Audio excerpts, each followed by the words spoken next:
So in our last episode of this now two-part series, we tackled a handful of common problems that new computer builders face, and even some things that those of you with experience would do well to remember. You can check that out right there. But obviously, there was no way we were going to be able to cover everything that could go wrong in just one 5-minute video.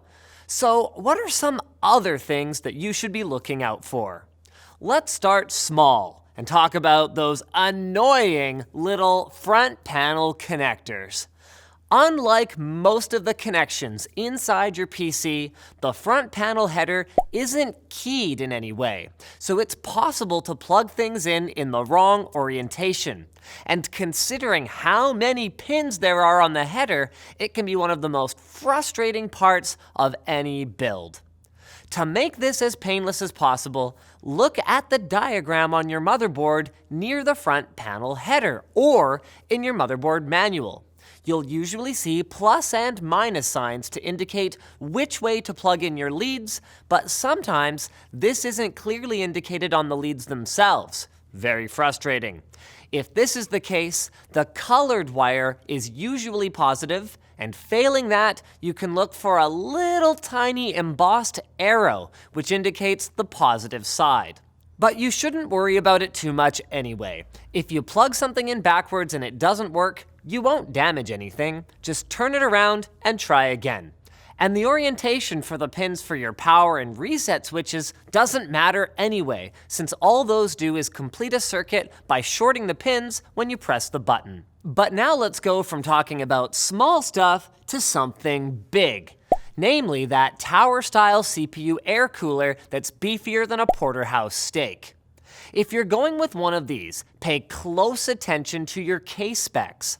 A lot of people assume that if your CPU socket is listed on the box as one that fits, the cooler will sit. But with how bulky some higher-end coolers are and the fact that even standard ATX cases aren't a uniform width, you could end up not being able to fit RAM into your slots or your side panel on if you aren't careful.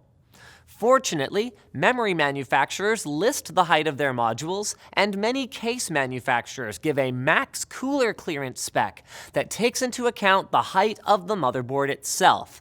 So have a look at that if you don't plan to use a water cooler. And speaking of huge CPU coolers, you probably have one because you're trying to overclock your processor, right?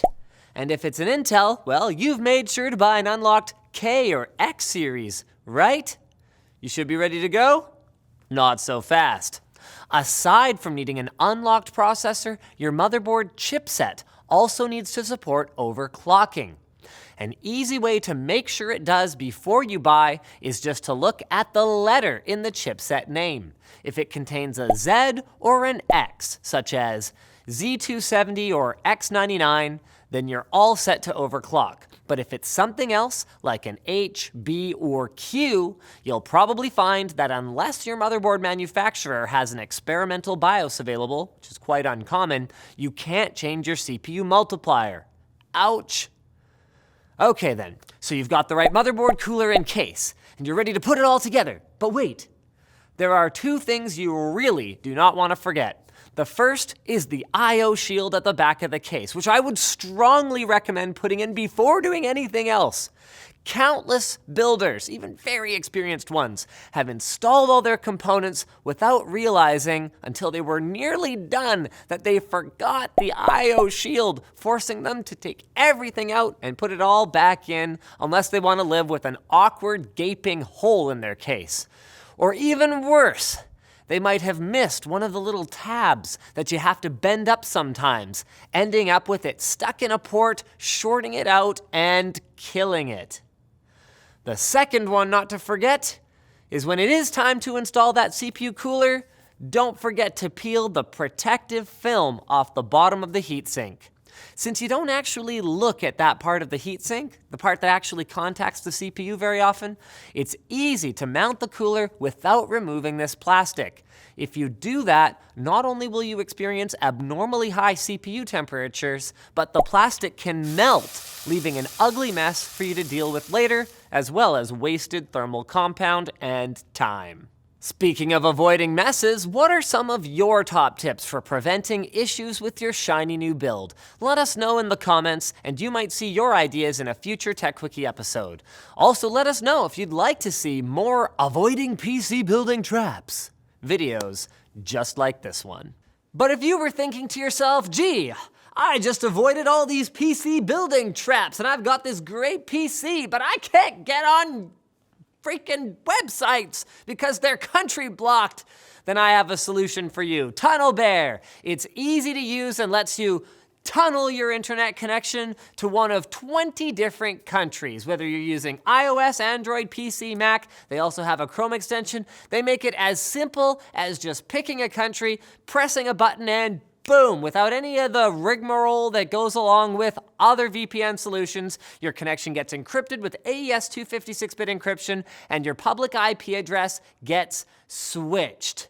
It's so easy to use, they have a top-rated privacy policy, and you can try it out for free over at tunnelbear.com/Linus with 500 megs of data thrown in for nothing and no credit card required. Then if you decide to try out an unlimited plan, you can save 10% by using that link below. Thanks for watching, guys. Like or dislike, leave a comment if you have a suggestion for a future video, check out our other channels, and don't forget to subscribe.